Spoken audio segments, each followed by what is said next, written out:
Hey gang, welcome. Thanks for joining me today. Let me finish this mark or two.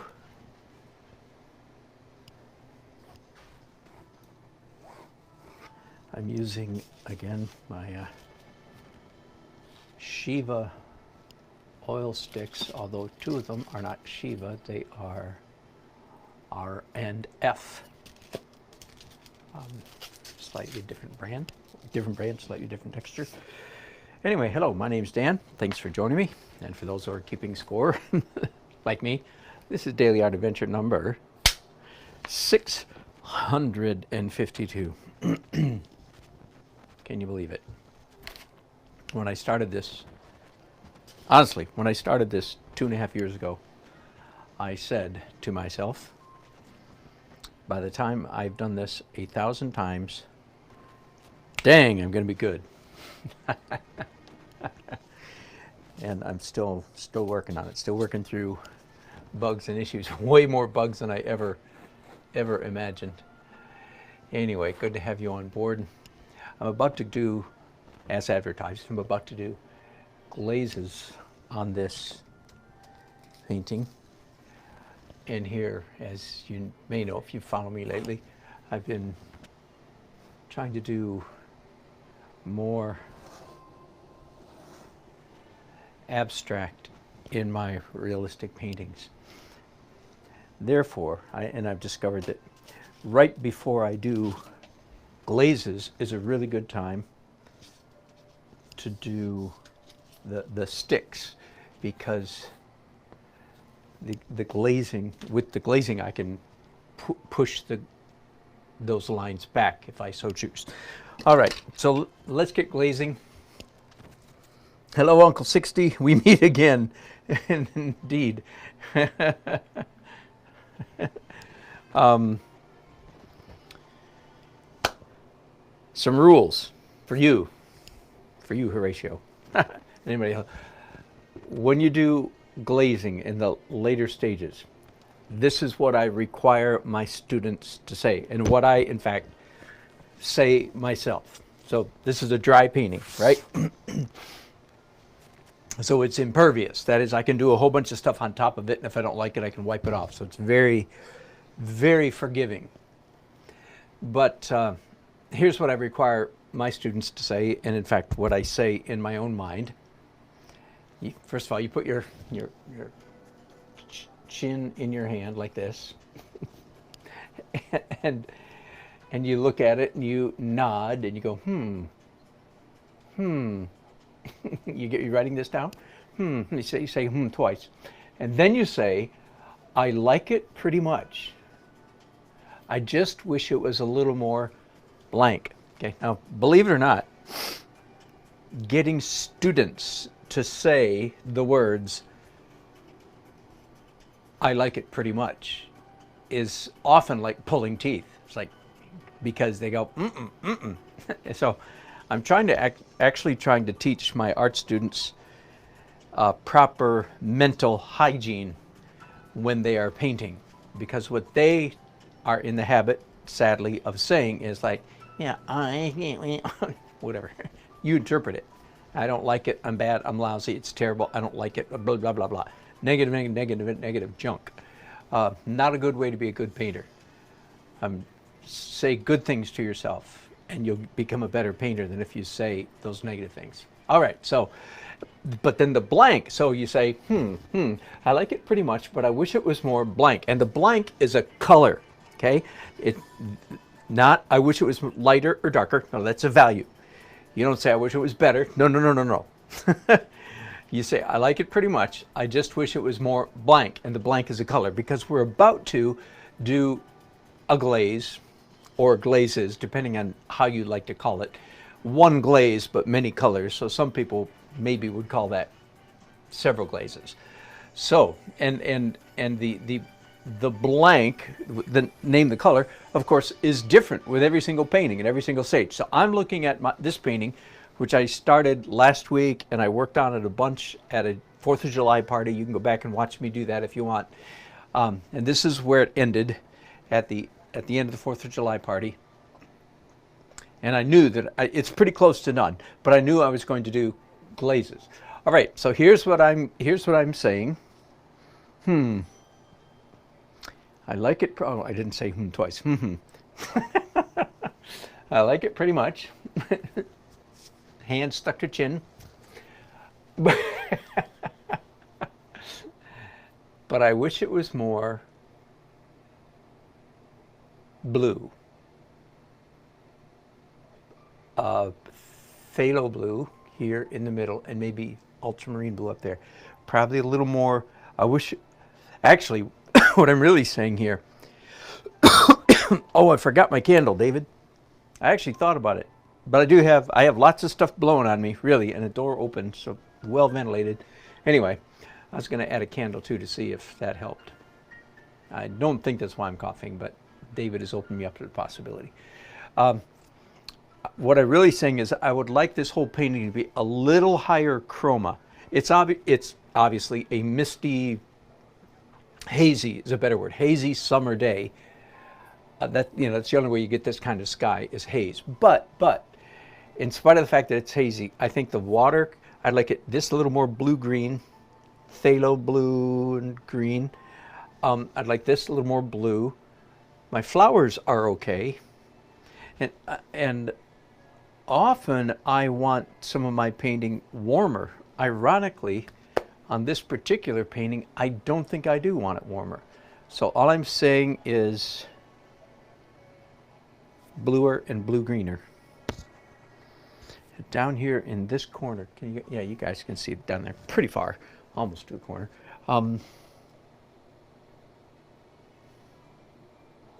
Do I want that darker?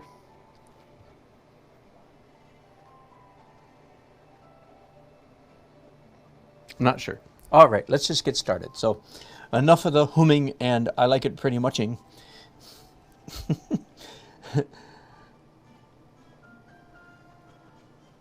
So I think I'm just going to start with pure phthalo blue.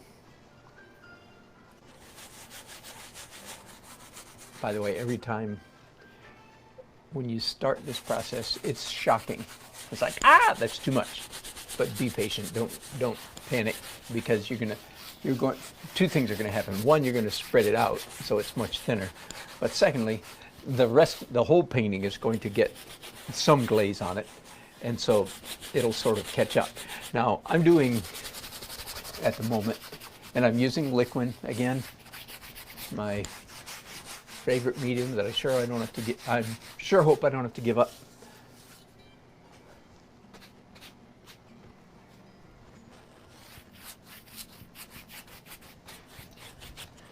I'm doing this phthalo blue over a whole lot more area than I intend to keep. That is to say, I'm going to wipe some of this off. Okay. Now let's pick up some more phthalo blue and some kind of green. I guess I've got a sap green down here. That might be okay. Let's check it out. Oh yeah, lovely, lovely, lovely. Sap greens, by the way, is one of those colors that vary widely from manufacturer to manufacturer. So just make a note of that. It's one of those colors you really can't tell what's in the tube until you get it out and use it, because sap green doesn't really mean anything. I'm sure it means something, but I don't know what it means, because the manufacturers don't seem to be able to agree on what it means. Okay, that worked pretty well. I'm going to do it again. More phthalo and sap green to get a nice bluish green. Oh, that looks really nice down here.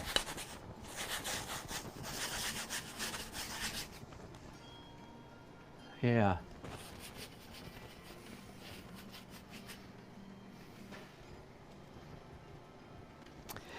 And I'm going to change the color of this hull of this boat. It's an ultramarine purplish blue, and I just added this greenish blue to it. I think that works better. Same thing with this motor, actually. It's kind of purplish, and I'm going to shift it to the green a little bit.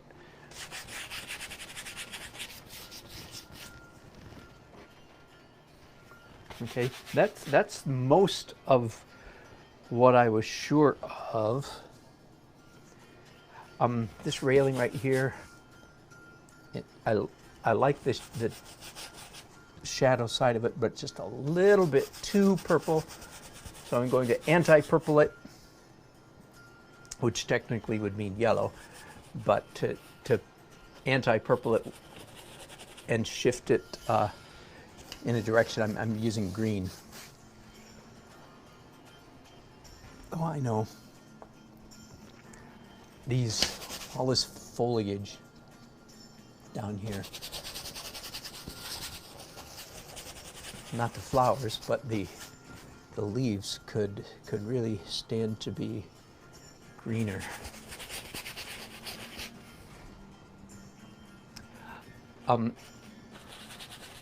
Now, yes, I'm going to do a glaze over the entire canvas of one color or another. Why? Okay, say it with me, because there ain't a color made that don't look better with something else on top of it. Okay, in other words, transparent colors are more interesting, rich, fascinating than opaque colors. So I'm doing transparent on top of everything, and everything suddenly, miraculously, magically becomes more interesting.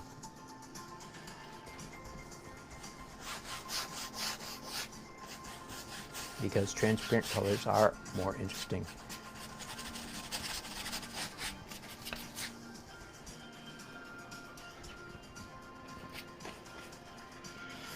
Yeah, no, let's go up here at the top again.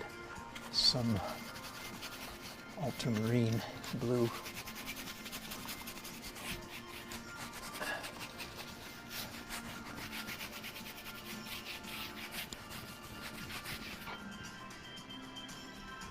Yeah.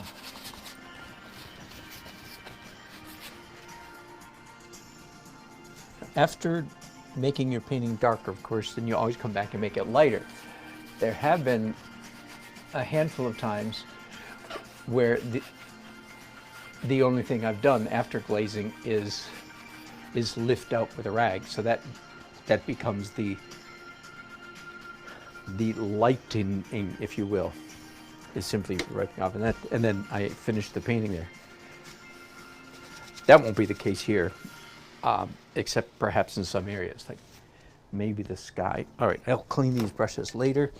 Let me get a couple clean ones.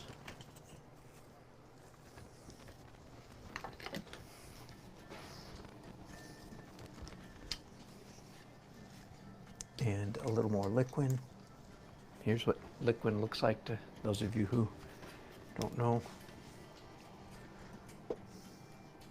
Get liquid original for me, not the light, not the thin stuff, because then that runs.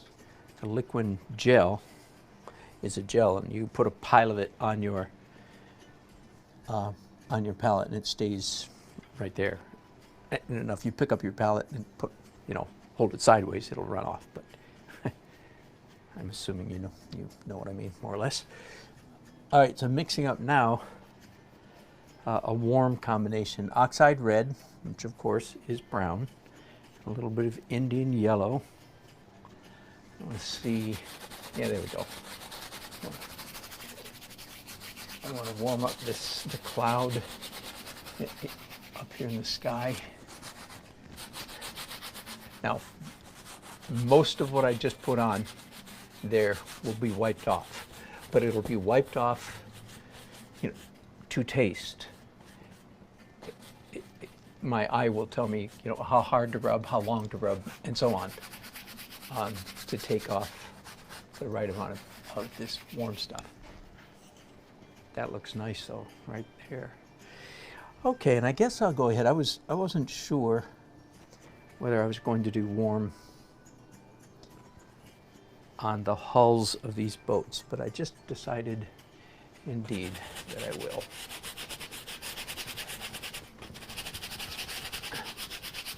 Oh yeah. And then a little bit up into the water too, because of course this is a reflection of the sky. So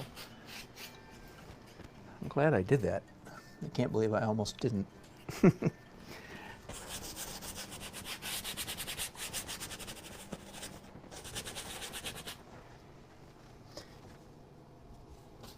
upstairs in my upstairs studio again this afternoon. If I had known all the kids were going to be gone, I'd have painted downstairs. But I got all my equipment upstairs and don't want to waste time carrying it back down. So here I am. I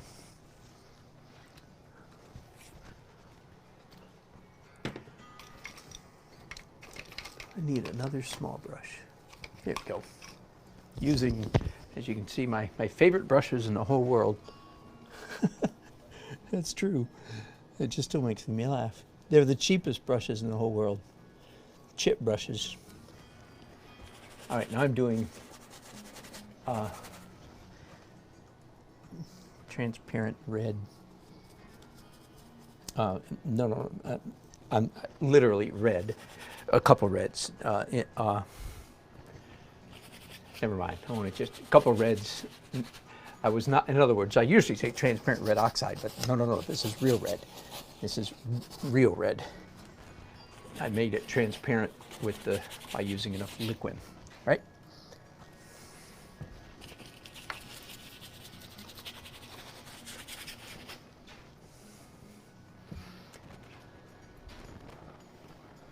Now, do I want red anywhere else? I think I do.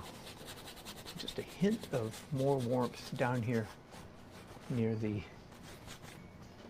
I'm going through brushes so I'm going out of style here.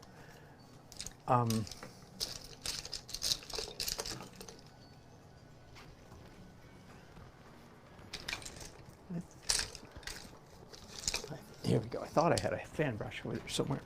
All right, one very particular last thing, I think, last glaze I'm going to do is dioxazine violet on this boat. I asked for help last week. We couldn't decide what color to do the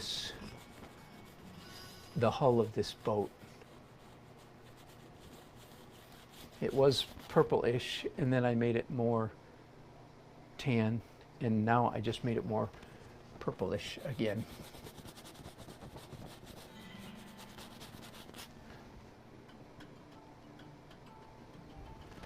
In the photographs, I think both of these sailboats, their hulls are gray, and it's just not a good choice for painting. I like gray fine, but not in this painting, not in that context. A little bit of blue on that sail, that furled sail. All right, I am finally done glazing. Let's go right on to wiping stuff off and cutting this rag in half because it's bigger than I need, and I like, well, that wasn't in half. That's ripping the wrong way on the grain of that fabric, evidently. It did not want to rip the direction I wanted it to rip. All right. Enough shenanigans. Now, wiping off is so much fun because you have exquisite control. Now, not exquisite sharp edge, no, but exquisite control as to how much you wipe off. Just gotta love that shot of. If I ever had any illusions that I wasn't bald on the back of my head, that illusion gets I am freed of that illusion every time I see myself on camera. Oh yeah, I used to have hair.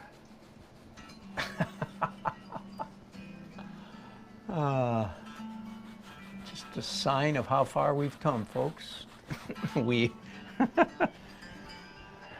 don't get me wrapped up in this. Don't get me wrapped up in that bald thing people say. All right, I think I've wiped enough off up there. Now I'm going to come down here to this boat.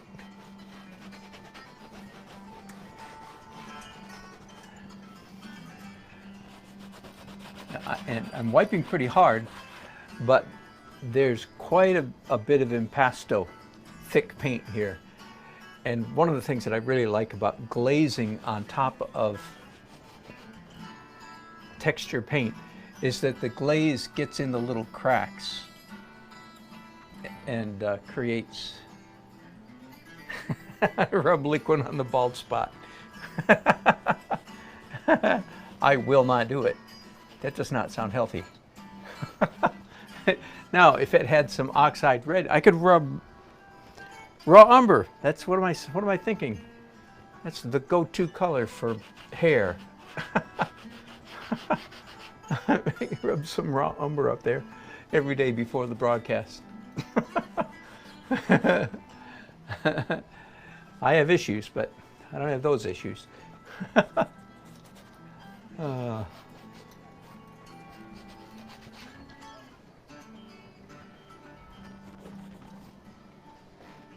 All right, I like that pretty well.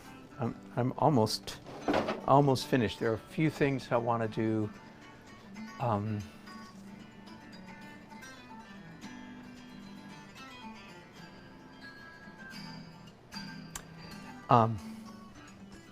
Yeah, one of the things is some of these masts up here, I think, can be a little bit clearer than they are. I like them, you know, nice and fuzzy, but not quite that fuzzy, if you know what I mean.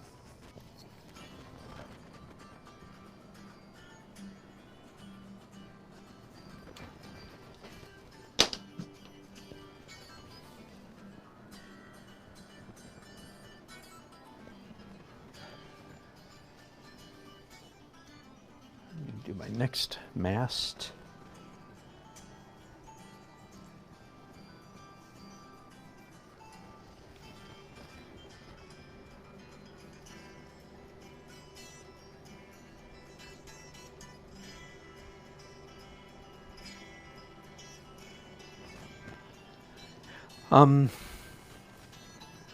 You can make a pretty good vertical line with a long-handled brush. You can see how I'm holding that, right? It just makes, gravity helps you. It's pretty easy to tell if you're getting off. And again, for some reason that I do not understand, my left hand is better at doing vertical lines than my right hand is, and I'm right-handed, so that is very peculiar. I have no idea what's going on there, but there's no question my left hand prefers doing vertical lines.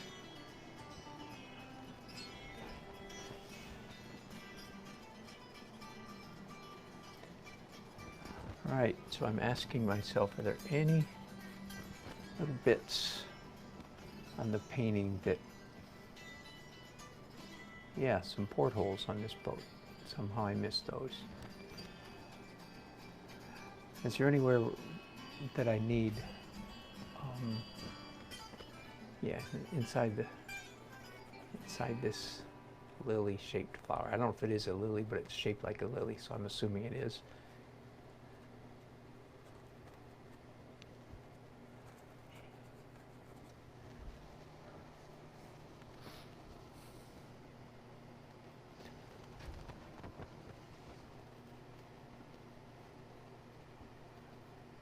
I didn't work on the flowers very much at all the other day, so appropriate for me to come in here and do a little bit on them now.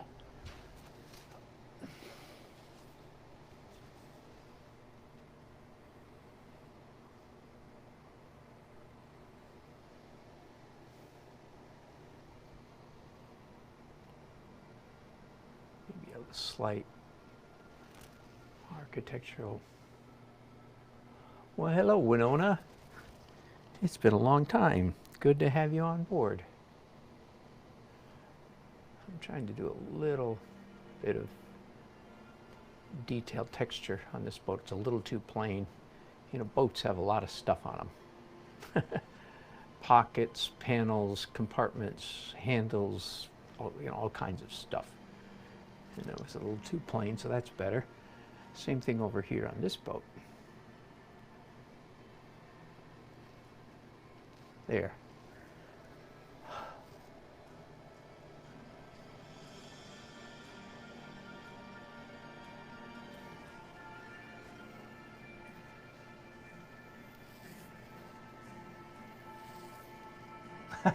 Good.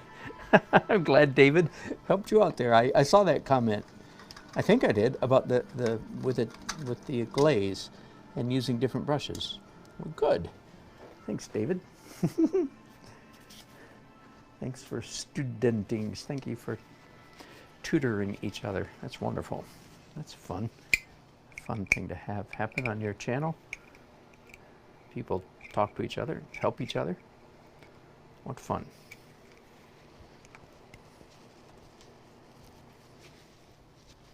All right, I am going rather slowly, so slowly that I maybe should think about not broadcasting the whole time. I should always think about not broadcasting the whole time. That's kind of a, broadcasting 101. Don't bore your viewers to death, which I do. They're just used to it. That's all. They're so bored to death they can't even raise a complaint anymore. I'm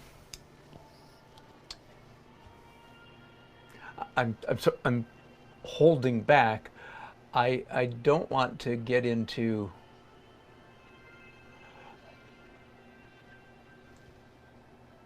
a large project. I don't want to get into a wholesale repainting of this entire painting, if you know what I mean. That is, I don't mean like I'm start over. I don't mean that. What I mean is, it's so close to done. I don't want to embark on some huge project, but as you know, and this is not a Dan Nelsonism, this is a tried and true old art professorism, darks first, lights last. It just so happens that that little, I usually call it a mantra, it's something I repeat so often. That principle, I'll go simple on you here, that principle that sounds so simple, darks first, light last, actually, however, has application in a dozen different ways. It is a truism worth paying attention to. And one of the applications of that principle is, I say it often, but I'll say it again since I've gotten this far, anytime you put dark on the canvas, you're not finished. Now, I just explained a while ago, every once in a while, I've finished a painting with a glaze and then a wipe off and I'm done. But that's very rare. And as you can see, that is not the case here, because I'm coming in now with opaque white. And it's simply because this several things are calling to me and saying, make me lighter, make me lighter. They're not cries for help. I guess I use the wrong tone of voice. It's more like, hey, big boy, make me lighter and I'll be beautiful. No, that didn't come out real good, but that's all right. In other words, there's several things in the painting that I'm seeing. It's like, oh man, if I go in there with some light paint, that will really pop, and that's exactly what it is doing. I'm gonna have to move you guys. So I'll move you physically so that hopefully I won't forget to move you later, because I want to paint way up here. By the way, just for what it's worth, this is the photograph from, and this is Photoshop. The original sky in this photo was solid blue. Yeah, like there we go. There's the original sky. And then I photoshopped clouds into it, you know, just lifted clouds from the internet somewhere. But as you can see, I needn't have bothered. I just wanted to sort of make a jog my mind, my memory when I was going to paint the painting, that I'm not going to do a blue sky.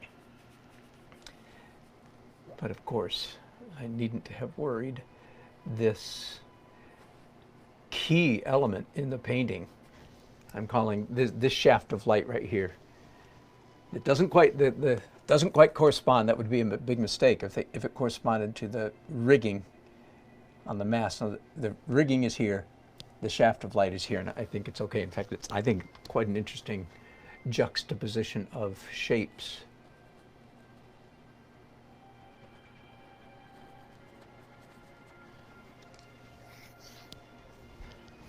But this, and then the shaft of light, as you know, I'll back you up now. You don't need to see up close that anymore.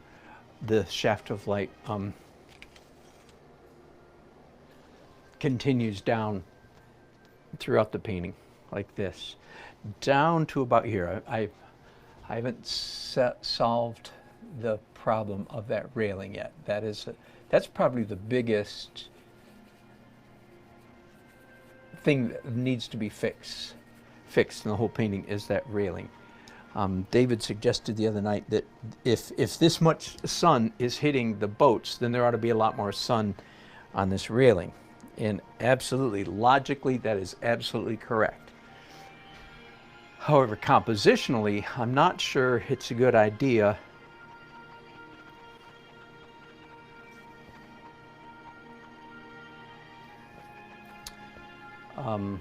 there you go. I'm just not sure. So anyway, I'm still thinking on it. I'm going to mix up some more almost titanium white here and just hit the edge of these boats.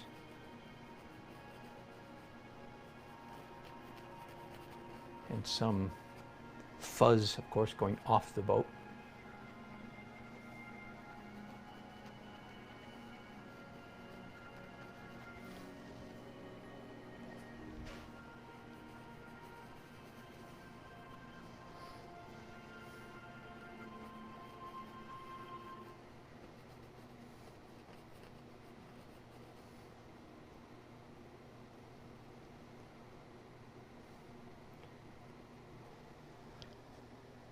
Yeah, that works fine. Warm this up with a little Naples yellow. I like Naples yellow a lot because it's so convenient for making your white, warming a titanium white, because Naples yellow is already so light that you can add a little bit to titanium white, but you're not as in great danger of adding too much like you are if you add even yellow ochre. By the way, our painters forum last night, our monthly painters group, we had a great time. There were 18 of us. Spent 2 full hours helping each other with their paintings. I got some really good feedback on my wedding painting that I finished yesterday, so I touched it up today based on the feedback. That's always great feeling to get good feedback on a painting. Typically in a painters group like that, I think a whole bunch of people will say a whole bunch of things, at least if it's a lively group, the way ours usually is. People feel free to pitch in and say whatever comes to mind. And frankly, most of it, not most, you know, some of it is like, yeah, I don't think so. You know, That's all right. That's just, and they do the same thing when you say something that's not dead on. But when somebody says something and the light bulb comes on in your head, you go, dang, that's a great idea. And that's what happened with me. Boy, that's really exciting when that happens. So again, if you're not part of a painters group, you ought to be. If there's not one in your neighborhood, so to speak, you're part of the world, you start it. I've heard of people having difficult times with their painters groups, and it seems to me the difficult time usually centers around somebody who thinks they're a know-it-all hotshot and they want to talk too much. So that's the one thing you have to watch out for. Make sure you're not that person, and then try to help people not talk too much. Good luck with that. All right. Anyway, we had a good time again, and I got some good feedback. They also liked my 6x6 painting with the angel streaks in it. That's, I mean, my grandchildren, age 2, 4, 6, and 8, were asking me what those marks were in my painting. If you don't know what I'm talking about, then go back a couple days, the last 6x6 foot painting, and a cityscape, and I said those were angel trails. And after I said it, I thought, that's a great idea. That's a good description.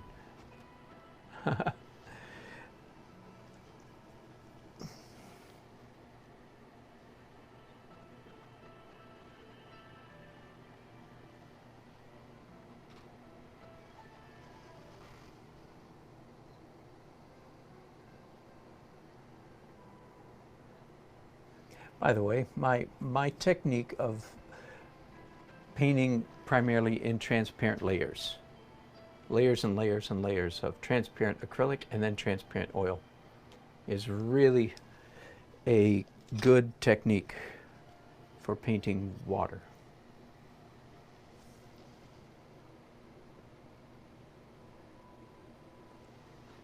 Hey, Horatio, Uncle 60, $3. Bless your heart. For a chore pan sandwich. I'm gonna have to look up what that is. Sounds great. Thank you. Appreciate that. So that is a super chat. Some of you are going, what? What's going on there? So Uncle 60 has been a very generous patron. I appreciate that immensely. And the rest of you, you know, as the spirit leads, as they say, feel free to send me $1 or $2 or 100 if you want. Denominations of all sizes being accepted. All right, that was a lot of fun. I think I'm done with that. One thing I didn't do the other day is some light pale highlights on these red flowers. So let's do a little bit of that. So I'm mixing up a warm... Oh, I started to tell you a funny story about our painters forum last night.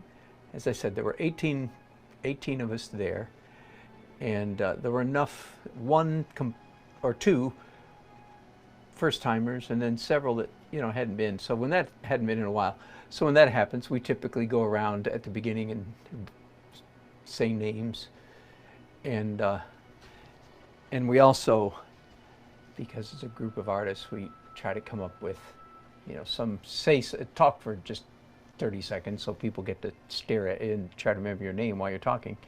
If you just say your name, it goes by to Bill, Sam, Julie, Mary, Theodore.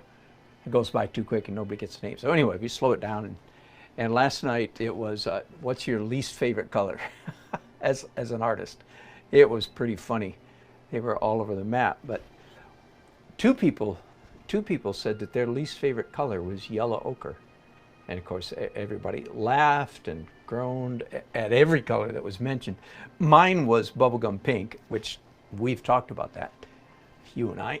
Therefore, I'm trying to use bubblegum pink somewhere in every painting, because I think to have an unfavorite color is a very artistically immature stance. So anyway, yellow ochre, and I was astounded. Not offended, just amazed, because it's one of my favorite colors. They said it looked like dirt. It makes me wonder if they thought that because it's got the name yellow, if it should be more yellow. That's why yellow ochre is not a yellow, it's a brown. Yellow, Naples yellow is not, don't put it in the yellow department of your palette if you have, you know, like me, if you have an order in your rainbow, don't put Naples yellow with yellow, because it's not yellow. Yellow's yellow. Boy, that helped a lot, didn't it? Anyway, I use Naples yellow a lot, again, to warm up my titanium white. And I use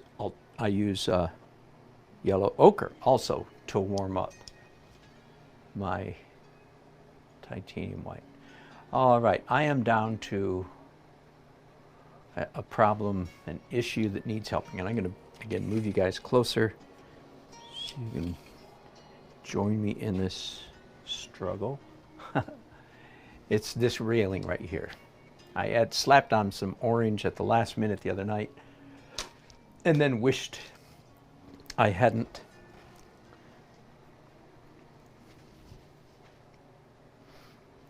Now, frankly, in the physics of this scene, this could be any color at all, because this could be a brown timber. Does that make sense? So it doesn't need to be bright, because it could be very dark wood with sun on it, which the effect then would be a fairly muted brown.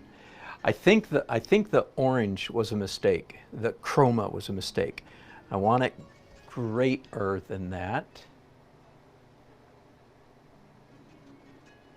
Yeah, let me try this. So here's what I'm going to do. I don't usually put paint on the canvas anticipating taking it off, but that's exactly what I'm going to do here. I'm going to mix up, I guess I'm going to call it a warm neutral gray. So any colors at all, but I better make a bigger pile of it. So I've got ultramarine, raw umber, yellow ochre. See, again, one of my favorite colors, yellow ochre. And it's about a 4 or a 5. Now let me just plaster this on really quickly. Cover up that orange, because I think that's really bothering me. It's still peeking through, isn't it? I need it plastered on quick, thicker. Let me just pause there for a second and see, do I like the way that's going? Yes, except it actually needs to be warmer and slightly lighter. So a little bit more yellow ochre and a little bit of titanium white. Let's try that now.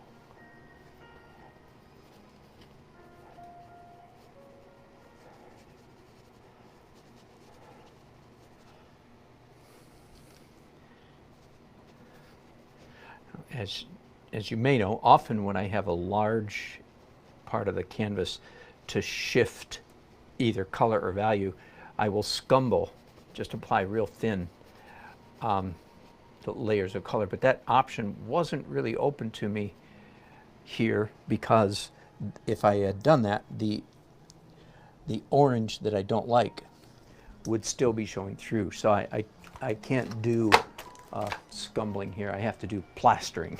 Plastering is sort of the opposite of scumbling. Plastering is thick paint, thick-ish paint.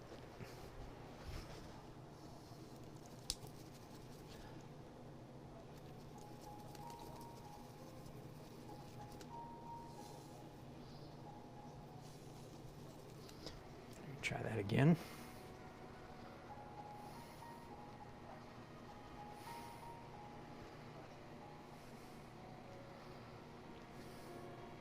And some shadow play.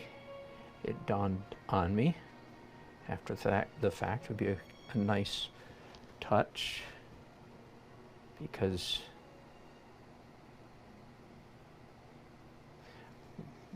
as you know, there's great big flowers going up to our left here. So, and the sun is, such as it is off to our left a little bit. I'm going to actually change the angle of that just a little bit. So let me look at that. Yeah, okay, that's better. And as you regulars also know, that anytime that you apply an opaque color to your canvas, especially if it covers up a significant area, this is definitely a large area, then you come back, usually very shortly thereafter, and do a lighter, slightly lighter shade of that same color.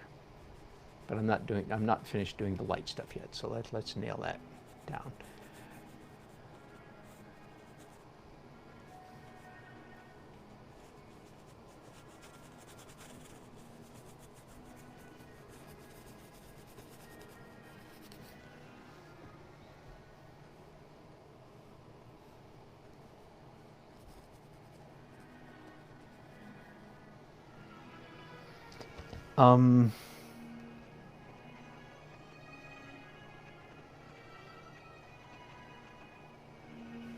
Let me stand back and look at this. I think the last stuff I did,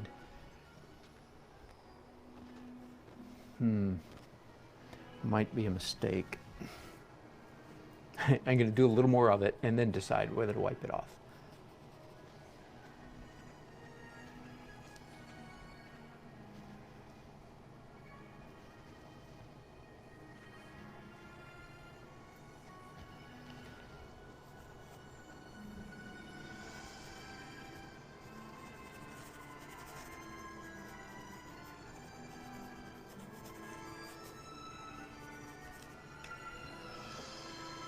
Yeah, it's crazy. So I've done this twice now. You would think I don't know, I just dropped my brushes on my freshly shampooed carpet. Bummer. All right, I'm gonna pick up a dry rag. Actually, I'm gonna put a little bit of liquid on it. And now paint with a rag. Remember, almost every time you paint with a rag, you're not erasing, because that's stupid. When you erase, you turn off your brain, your art brain. When you paint with a rag, you still keep your art brain, your visual brain completely engaged.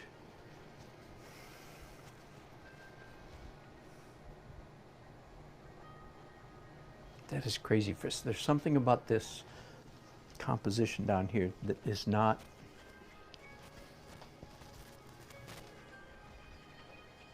Yeah, it's too higgledy-piggledy if you it's too scattered. Okay, forgive me just a moment. I do want to go I'm on my hands and knees, cleaning up the two places where those brushes just fell down.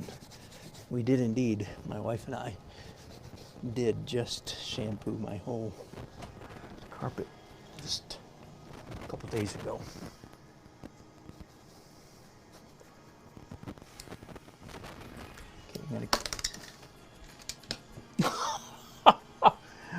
I'm just having all kinds of issues. First, my ear monitor fell out into paint, and then my brush fell down again. And some of you are saying, well, why don't you have a drop cloth? Well, I do. Don't bug me. Oh, man.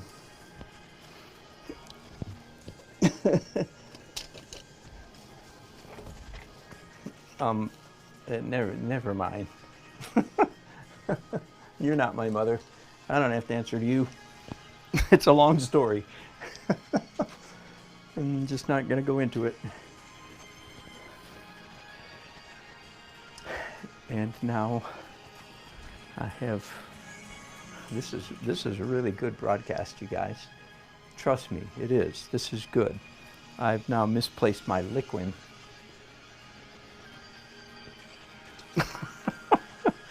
It's around here somewhere. Would you like to see what I'm doing? Huh? You really don't. But heck, if I'm off camera that long, you might as well. Here it is. There we go. All right. All I needed was your help. All right. Nothing but the best broadcasting quality around here. That's what they come back for, folks. That is what they come back for. Yeah, he never makes any mistakes, never has bad sound, anything like that. All right, now I'm going to have, after having just,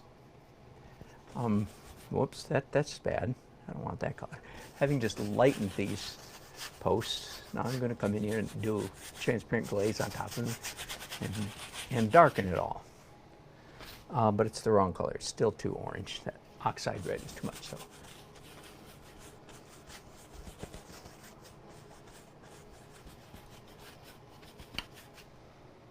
Yeah, for some reason that's better.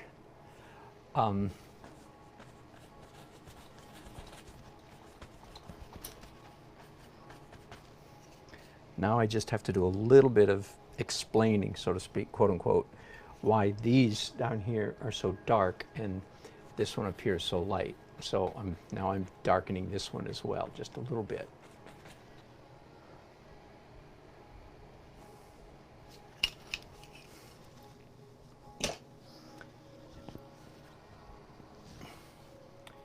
And here's my brushes that kept falling on the floor. Let's pick them up now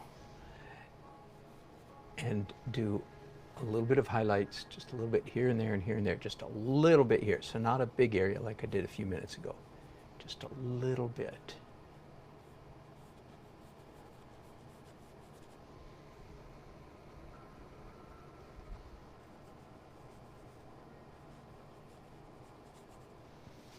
There, that is better. Whew. All right, so just enough definition right on the very edge to give the impression that the sun is hitting the same thing. They're hitting everything the same, but this wood down here evidently is pretty dark, so it's not. Anyway, it's the composition that I'm trying to get to behave here.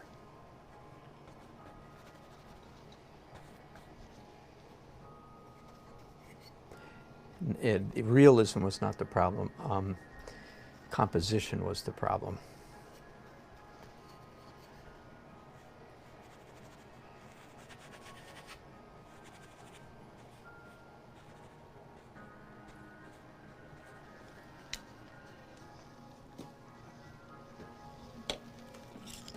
Okay, while we're at it, my wife had a hard time when I asked her to look at this painting. She had a hard time discerning that this was a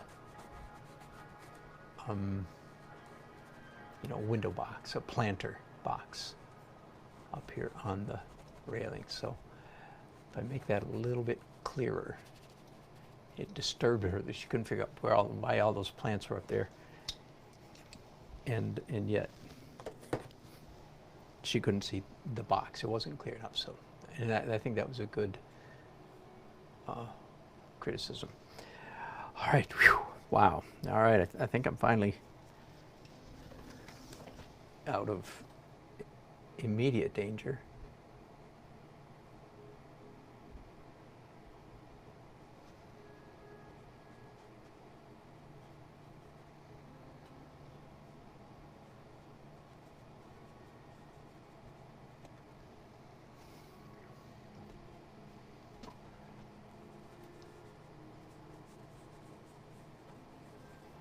I wonder if I can scratch. Yeah, a little bit. A little bit.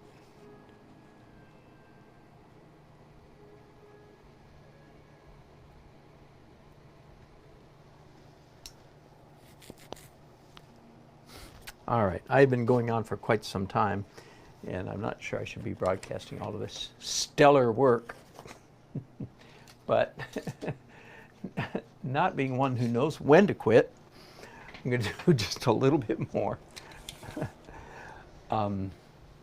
I'm going to tackle the hull of this purple boat up here. So it was purple, and then I anti-purpled it, and then I made it purple again. So it's got, but if that sounds like wasted effort to you, then you don't understand painting. Every layer, every stage of the process adds something to the overall painting. It's not wasted. I guess that's assuming, to a small degree, assuming that you're not painting in thick layers of opaque paint, right? Which I certainly am not. And most real painters don't either. Even those who use ostensibly opaque, straight out of the tube paint are actually most of the time painting translucent, because you can slightly see through most of their strokes. But the point I'm trying to make is every layer of the painting process adds something to the painting. So just because this hull was purple, and then I made it not so purple, and then I made it purple again, doesn't mean that I just wasted a lot of time. No. Every one of those changes is still visible in the final product. There, you probably knew that. I didn't need to tell you that, but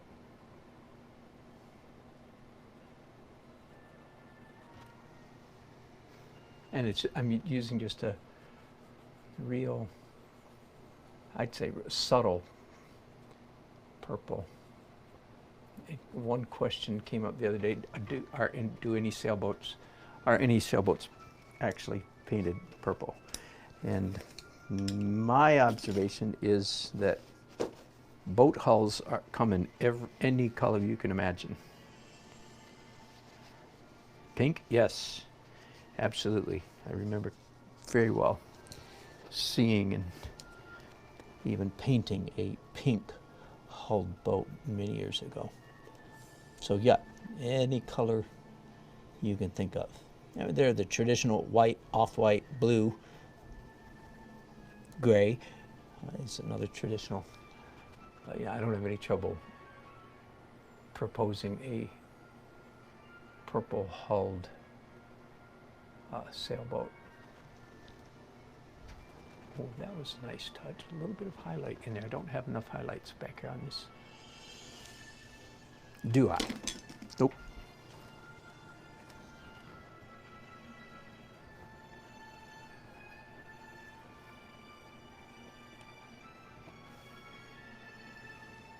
In fact, I should, some of this rigging should be catching light. Not all the rigging is dark.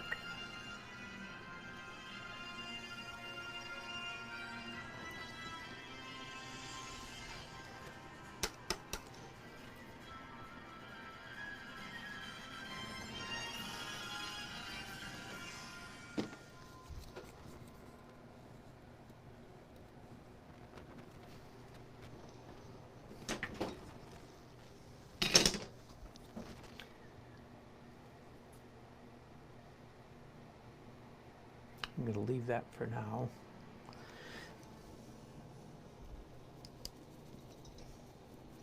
I'm anti-purpling the mix that's on these brushes. That's by adding what?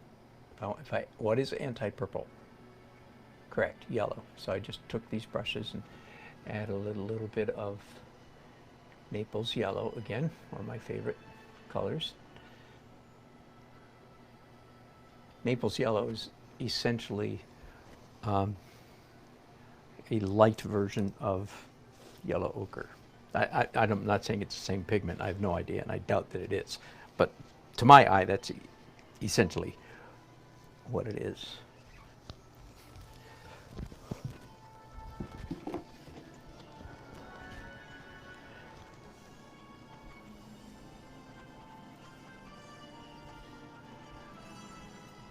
Just a few details left. One is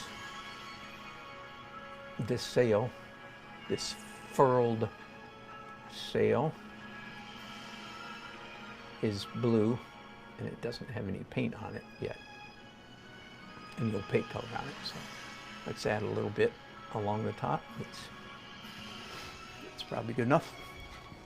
Now, just one more thing, and I probably won't keep you going the whole time. The sky in both corners needs a little bit of work. Once again, there's a very, very fine line between loose and unfinished. Very delicate balance. You do not want to give the viewer the impression that you just got tired or bored and walked away from your painting prematurely. Therefore, especially areas like this, corners, that you just leave things unfinished. And at the moment, I think the upper left, okay, move you again here so you can see.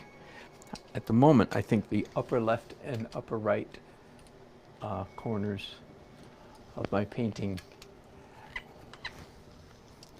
still adjusting you, hang on, feel too much like unfinished instead of loose. That fine line, I come down on the wrong side of it. So, and there's great opportunity for finishing up here, because I have all these lines, all the rigging from several sailboats up here, and that's now of course the danger is don't overdo it. Don't do too much up here. That would be the opposite mistake. Don't do too much, don't do too little. So there you go. Easy. Not easy. And let me move you way over here. I'm going to raise you even higher to try to get rid of as much of that glare as possible while I paint up here. So I hope you can see that these marks are just not pleasant. They're not sophisticated. They're not nice marks. The essence of doing good painting is making interesting marks, and part of the skill you develop is recognizing ugly marks when they happen. So those are ugly, but they can be fixed pretty easily. It's already much better just by messing them up and skinnying. Now, this is a practice that I do quite frequently. That is, this is supposed to be a skinny rope, right? A line. And it's way too fat, but not to worry. No despair necessary. You just come in with some opaque paint, the color of the sky in this case, and skinny it up. And there, now it looks like a skinny line, and it's a pleasant line. And do the same thing. And I don't need to be too precise because this is way up in the corner, and I do not want a lot of visual energy. I don't want to draw people's eyes up here very much. They glance up here real quickly, recognize that that's some sailboat rigging, and that's the end of it. And their eye comes whack. That's the sound of an eye moving. Whack. Their eye comes whacking back to the focal point, or whatever, more high energy, we could say, areas of the painting. I really like the abstractness of that particular flower. I'm sharpening it up a little bit, but not much. I don't want to, I certainly don't want that flower too sharp or crisp. All right, let me move you guys to a more normal view now. I have this wonderful stand. It's actually a photographer's light stand that lets me get you I don't know, 7 feet up in the air, I think, or at least 6.5, so that you can look down on my paintings, which, believe it or not, helps a great deal with the glare from the light, because the light's up high, and if you're looking from up here. Anyway, so that's in case you wondered why I do that. It's to cut down the glare. You are welcome.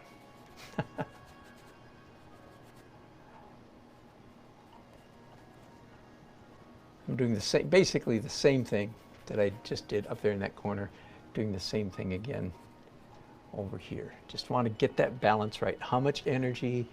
I don't want, if there's not enough energy, again, it will look like, oh, the artist just got tired and walked away. Oh man, I've seen other artists do that, and I've seen myself do that. Don't think that it doesn't happen. We do. We're lazy creatures, just like, and we're in a hurry, just like everybody else. And you know, leaving a painting unfinished is a real problem. Now, of course, this is ironic, right? Because the problem we struggle against way more of the time is over finishing a painting, which I hope I am not doing right now. I don't think I am. All right, I am getting real close down to signature veil. Time to sign this thing and sign and sign off. Actually, I'll sign off first and then sign it. I did a signature, my signature rant for you just a few days ago, so I'm not going to repeat that. I'll repeat it later, not today.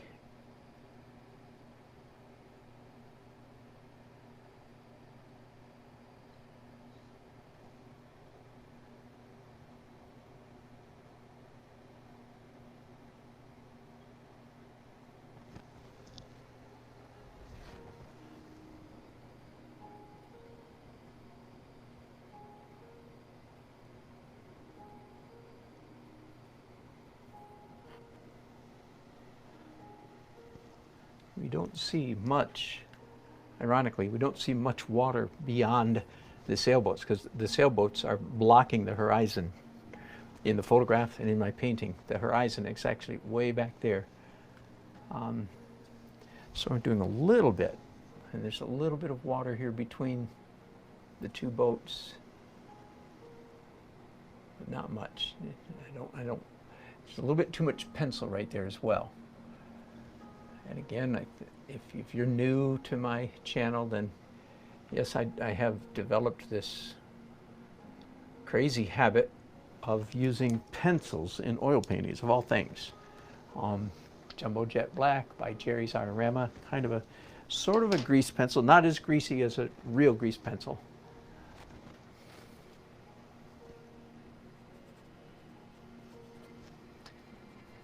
One of the things I do like about my skies, typically, and certainly am liking about this sky, is that, I guess you could say, to use the vernacular, I throw every color in the rainbow into my blue skies. And this painting is certainly no exception to that. I have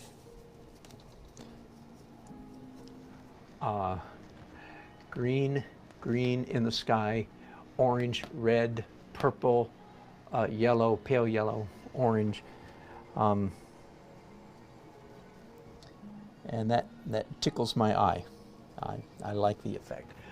I'm going to come in here. This orange, let me zoom in here. This orange close to the horizon was a last minute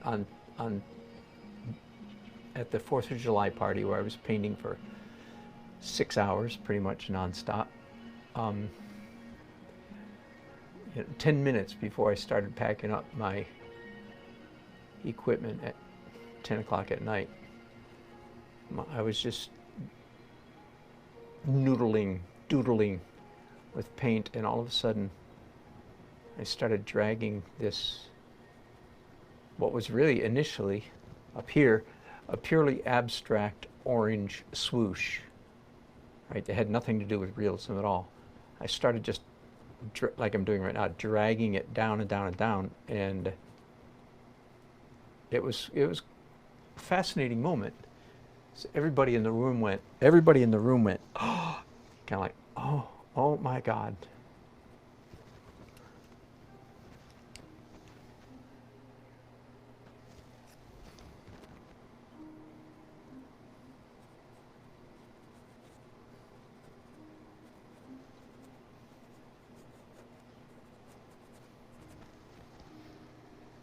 That's a good place for me to end, right there. All right, I reserve the right, of course, to fiddle with the painting more if I so choose. But as far as I can tell, with that, my painting is finished.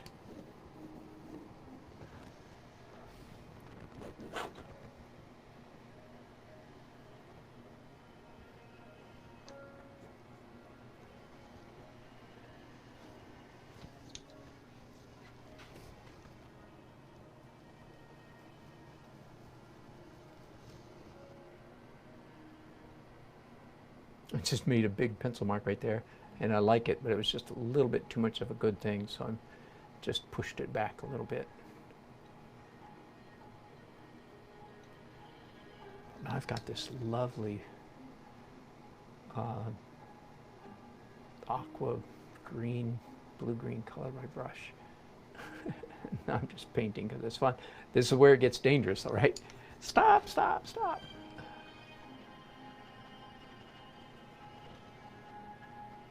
Don't worry, I'm not going to overdo it, I promise. All right, that was nice. I'm glad that happened.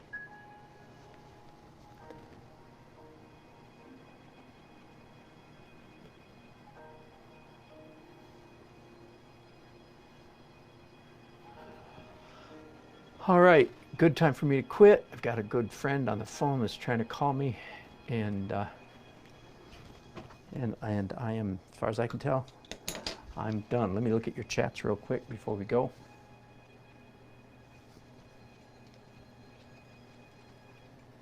Thanks for leaving chats, you guys. Whoa, more than I thought. Thank you. Uncle 60, long time ago, said, I love those red flowers. It's one of the British boats. Thank you very much. Appreciate it. Huh. I'm getting medical advice now from Texas and Canada. Thank you. A good question. Uncle 60 says, would a small orange glaze line through red flowers and small red glaze line through the orange flowers look good? You have to love backseat painters. Yeah, possibly. Possibly. Not a bad idea. Let me mess with it a little bit. I'm not sure exactly what you mean, but and of course this is what I was working on this a long time ago. I'm thinking perhaps a little more detail in the petals. Well, that looked nice, so I'll do another one. And that's probably all. Don't know if you're still with us, Uncle 60, but yeah. I'm not sure that's what you meant, but in fact, that is kind of nice. I like what happened to that flower. Will there be a live plein air? R. Taylor, good question. My plein air painting life has slightly fallen on hard times, hasn't it? Because I can't paint a 6 by 6 foot painting on plein air. I would love to, but my van doesn't hold a canvas that large, so I have to hook up my trailer, and when I hook up my trailer, I can't get the equipment out of my van without unhooking the trailer. So that's a good question. I'm sure I will be plein air. Will it be soon? Don't know, can't tell. I'm about to start another 6 by 6 foot painting downstairs in my garage, so that'll have me booked up for a week or so.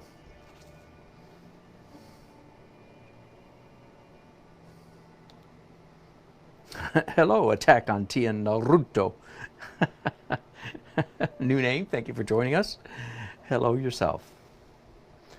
Can a glaze be, absolutely, can a glaze be a broken color? Yes, yes, yes, absolutely. Yeah, exactly. Luckily you don't work. Evidently I am your new career. Glad you like the dark blue up there. Winona, good, you got some help though, didn't you? About getting, man, you gotta get that glazing thing down. And Winona says, wow, thank you. That tip about vertical lines was much needed. Good, good, good, good, good, good. Got it. Good comment, Winona, about using those brushes. No, broadcasting does not cost me money. It's cost me a lot for the equipment. That's the kind of thing you're not supposed to say, isn't it? So thanks for the $3. Oh, good, you explain it. Chorpan is a type of grilled sandwich with sweet hot chorizo popular in Argentina. Barbecue and a roll pan. Choripan. Very cool. Thank you for that education. It sounds delicious. Good, Winona. Please use both hands. I'm excited about that. And Winona, you're from India. Well, wonderful. Good to have you on board. Bless you. Is it hot in India now?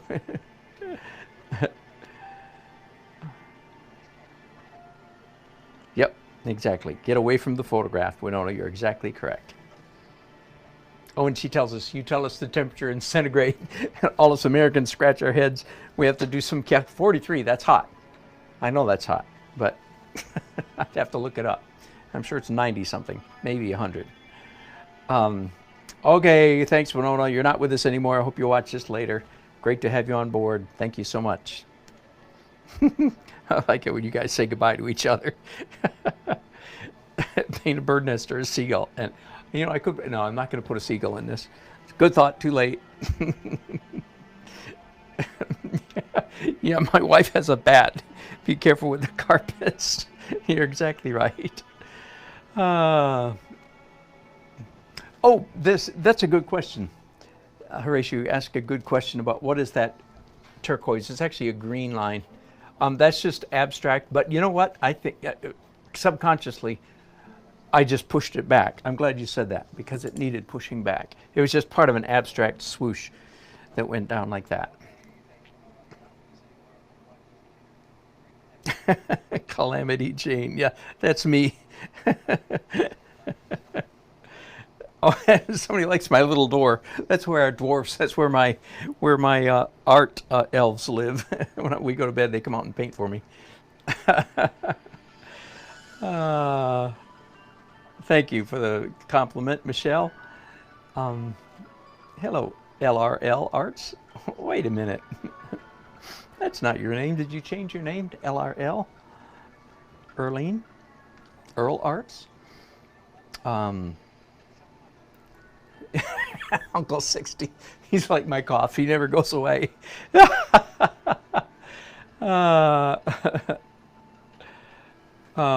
Yes. Yes. Earline, overworking canvas is the bane of our existence, shall we say. All right. Thank you guys for all your tips and all your help. Of course, I have the right, to look at this for a day or two before I deliver it to my client. But I'm happy with the progress that was just made in the last hour or so. And I enjoyed your company very much. I might broadcast again later today. Can't be sure. Thank you much for your company. Enjoyed it. Bye-bye.